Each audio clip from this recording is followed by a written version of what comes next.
Hi. Sorry, I'm getting my aesthetic ready. Who remembers this song? I'm like a sucker for like throwback music. You feel me? Like 8th grade, middle school, like at the dance and like Kobe Cornelson is dancing with Alexa Forbish and you get sad because you like Kobe. And then all of a sudden like you get what you want and you're dating Kobe and you guys hold hands at the basketball games and then your dad gives you a fucking promise ring when you're 12 and makes you promise you're not gonna fuck anyone.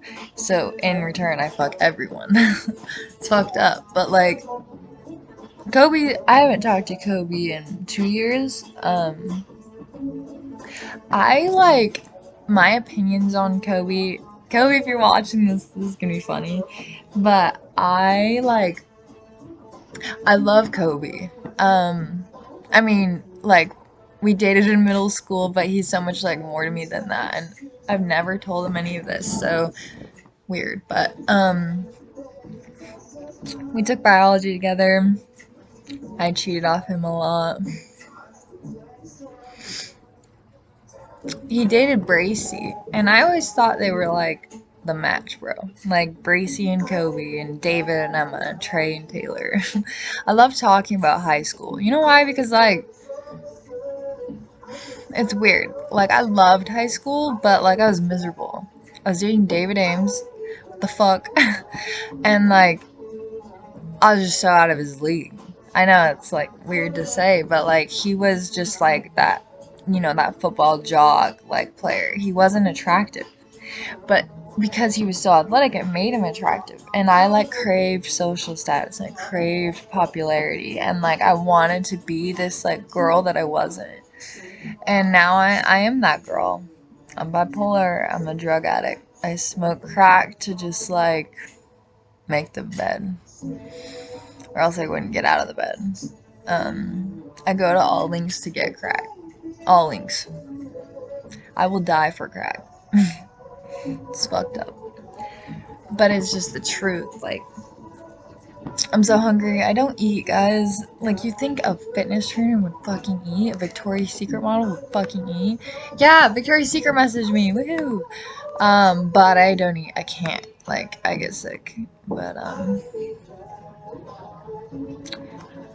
I'm messaging Scott Rencher. I know him as Braden Rencher, but he's like, it's Scott, by the way. So, sorry, Scott. No, but I'm gonna talk about a lot in this video because I don't know, I feel very like, ah! Sorry. Because I get lightheaded every time I stand up. Do you guys do that? Or is like that just a weird like bipolar thing? It's probably not, but um I don't sleep, guys. It's really sad. Look at my heart. Um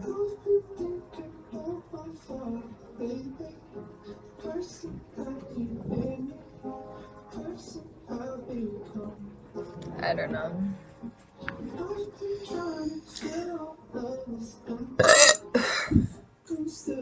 Guys, my boyfriend is a magician, and I know everyone thinks I'm crazy. I don't really give a fuck. Um, this is a magic necklace. So when I wear it, I'm basically invincible. That's what I meant when I'm invincible. Like, I'm not just special. I don't just like get to be invincible by any means. But I like accumulate things and items on Earth that like allow me to be like invincible. This ring, for instance, $5 at fucking like H&M in the mall. It's like it's an eye. It's cool. It's my engagement ring. I haven't figured out its powers yet. I just know that it has powers. This necklace is kind of hard to explain. I don't know if I want to tell anyone because then you'll all know my secrets. I'll let you guys decide. Comment if you think you want to know about my magic necklace. This ring's really special to me. In my 5th rehab that I went to, there was this old lady there. She's old. She was 74. She tried to kill herself with my earrings while I was taking a shower. So like I heard like the blood. I'm kidding, I didn't. But I sensed it. I knew something was like not okay. And so I turned off the water and I got out of the shower and I see Beth like laying on the bathroom floor and I freak out because there's blood and I'm like, ugh, you know. So I go get the text and call the cops and they put her in the psych ward, which like I get it, but the psych ward is for animals, bro. And we're human beings if you didn't fucking know that already, but like the psych ward is for like wolves and fucking like psychopaths and like mass murderers and serial killers and like people who genuinely like tried to kill themselves and like almost died. It's not for fucking drug addicts who like smoke crack once a month. Like what? And I guess if you're really bipolar and like really manic and need to get your meds straight, like that would be a place to go. But like I'm telling you, bro, it is not just a place to like put your family member in. Like I'm gonna talk about this to the day I fucking die because my family has put me in the psych ward 3 times. They called the cops on me. Zach one time pushed me down a flight of stairs that led to outside, so it was concrete. I fell on the concrete. You know why? You know why?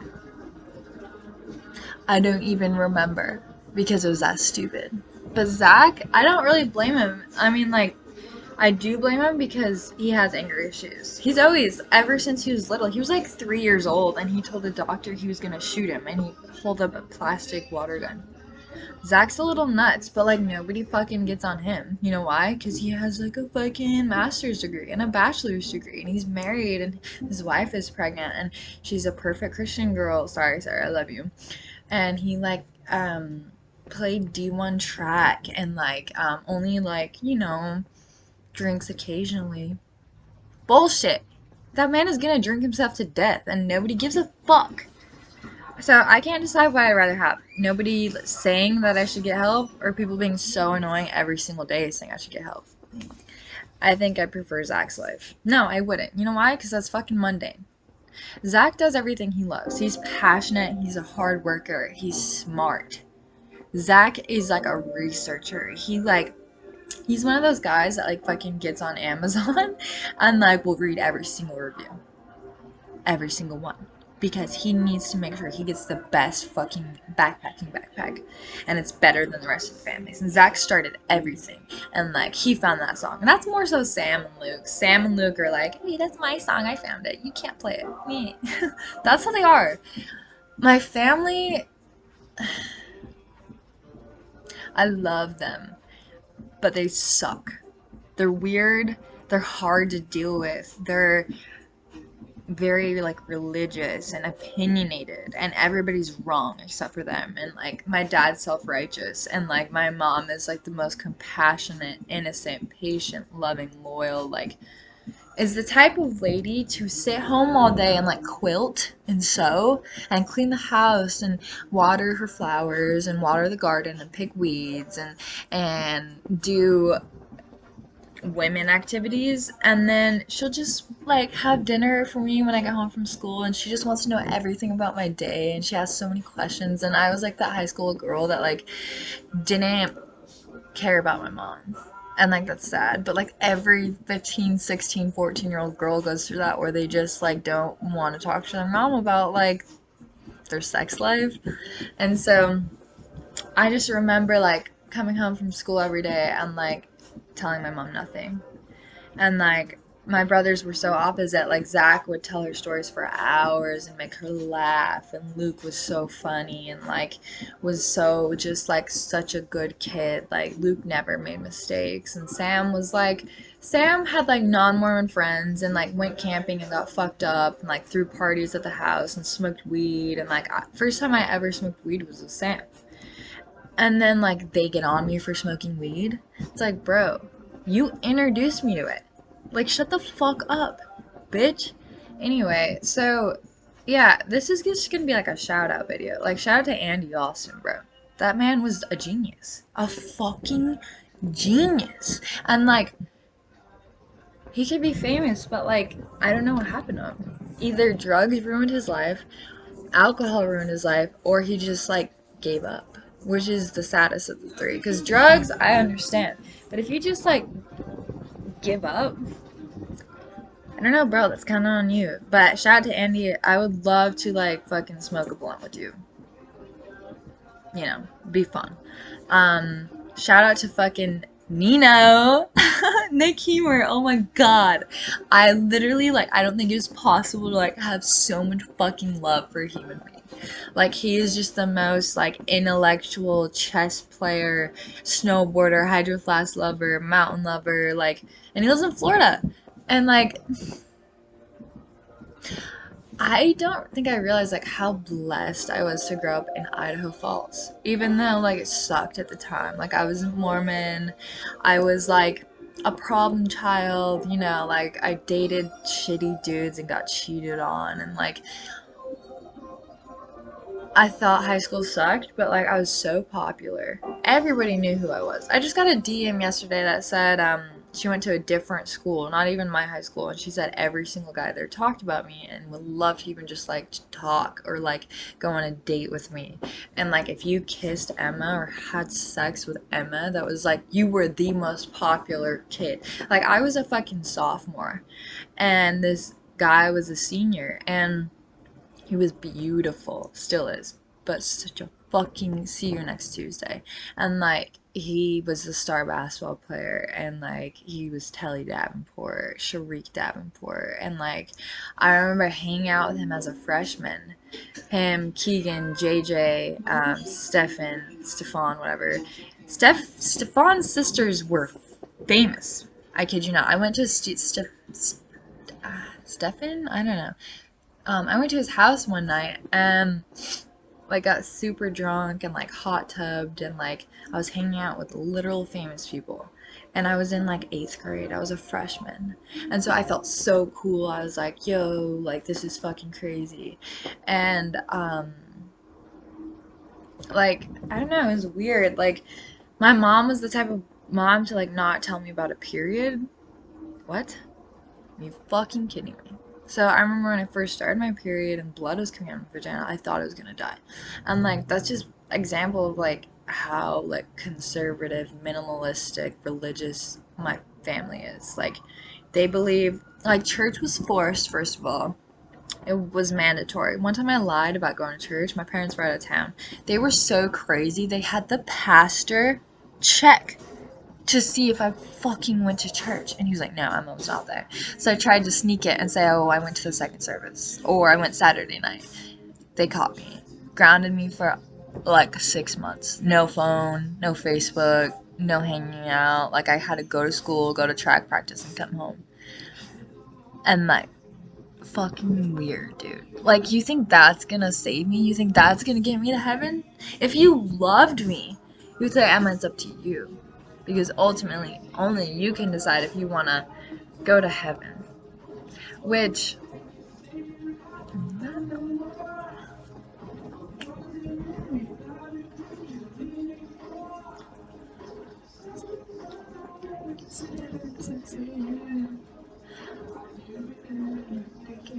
sorry, I love Lainey. He reminds me of college. Do you guys ever hear a song and like get that nostalgia feeling like, deep in your soul?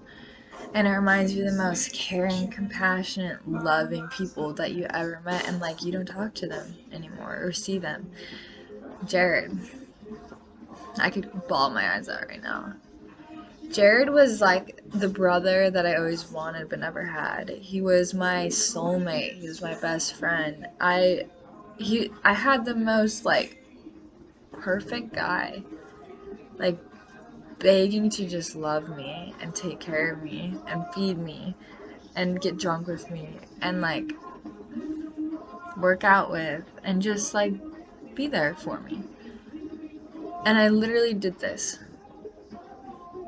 You know why? Because at such a young age, at 17, I'd already been so hurt. David. I was fresh out of David, and like David to this day like still kind of fucks me up because like I loved David, but it was like a facade because he didn't love me, and I'm just not realizing that. He loved me in a way that like you love a fifth grader, fifth grade love. It wasn't like the deep intellectual love that I was craving or like so deeply, desperately needed because I wasn't getting it. Like nobody really understands that like I don't even understand like how much pain I've been through. Like if someone gets raped, they're like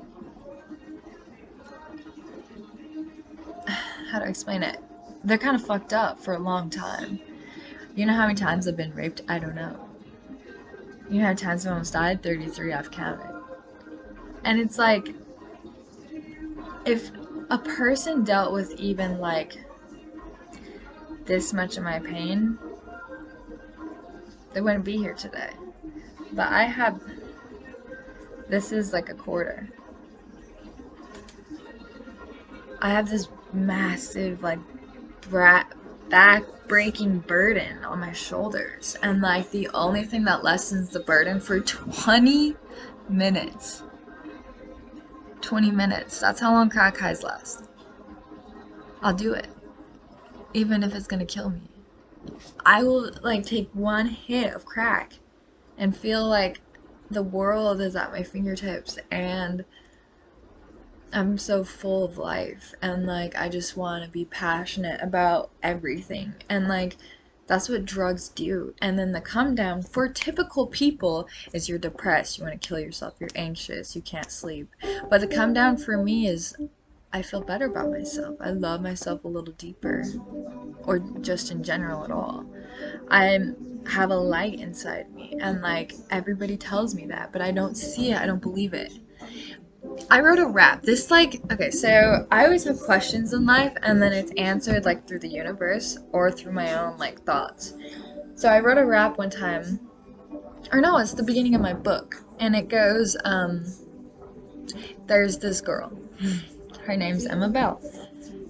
She's so beautiful, witty, compassionate, and resilient. And every time I read it out loud, every single time I read it out loud, I skip beautiful. I skip it, I just don't say it. Because I don't want people to know. I don't know. I just don't believe it. But like when I watch my videos, I'm like, damn, who's that girl? She's beautiful. But then if somebody said, Emma, that's you, I'd be like, what? I don't look like that. See, I see myself as like, I see myself not in like a looks capacity. Like, I see myself as like pretty because a million dudes wouldn't stop me every single day if I wasn't good looking. But like, I just don't really see what others see. Like, they'll be like, Emma, you're the most beautiful girl on planet Earth. And I'll be like, look at Megan Fox. Look at, like, fucking, like, Selena Gomez and all the famous, popular stars. And you're saying I'm prettier than Kylie Jenner, Kendall. Like, it's weird, dude. But now I'm starting to see that I am. I know I am. And I don't know if that's beautiful or if that's ugly. To know how beautiful you are. It's a weird concept, but I finally know how beautiful I am. And I finally love myself. And I've never loved myself, ever. I thought I did in high school. This was so popular. Everybody fucking knew my name. I'd be walking down the hall, I'd be like, hi Emma, hi Emma, hi Emma. And I'd be like, who the fuck is that? Never seen that peckerhead in my life. And then, like, Alicia would get mad at me, and she'd be like, I mean, you don't know anybody's name. I'm like, sorry, bro. And now I know everybody's name. It's weird how, like, the little things in life are important. Because the little things turn into the big things. And if you're not accurate or concise or work on the little things, you're never going to be successful, because life is about the minuscule details. It's about brushing your teeth night and morning. I skip morning. No, I skip night. Life is about waking up a little extra early so you can make coffee and not have to go to Starbucks and spend $6. Nobody wants to be broke. Life is about riding that rat, because, you hope that one day somebody else is going to be touched by it or save somebody's life. And, like, never discount, like, a message, like, or a call or a text, because, like, there's this girl, I went to high school with her. She's a freshman when I was a senior, and we played tennis together. And I just, like, thought she was, like, Nicole, like, kind of just silly and, like, fun-loving. And then all of a sudden I get this paragraph from her, and she says that, like, I kind of changed her life, and, like, I loved her in such a way that, like, she wanted to be loved, needed to be loved. And I never knew that. And, like, these most random people, like Sarah Crofts and what's her name? Maddie Spears and Marissa Norman, like, all of Luke's high school friends are messaging me. And it's like, I haven't talked to them in 4 years, 5 years, 6 years.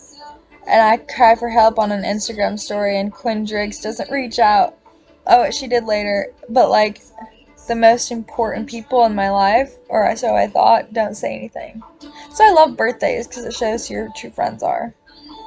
Like, birthdays, as, like, stupid as it sounds, you wish someone that you love and care about a happy birthday. If you don't love and care about them, you're not wishing them a happy birthday. So it's like a little test. Like, life gave us a test to see, like, who really cares about us, and that's beautiful. I wrote a rap. PTSD. I could tell you what I'm thinking, but I don't know how to say it. You can't really blame me, it's my bipolar, ADD, too many things in my head. I've been this way since day one, I don't need no medication. Kinda feels like I've been dying on the inside. It kinda feels like I don't know how to get by. You can't really blame me. It's my ADHD, it's my bipolar, PTSD, really can't sleep, OCD, BPD, okay, maybe. They're alright. I need medication. 5 different medication. Should I end it at that or keep going? I don't know. It's probably it. It's probably good. I love you guys.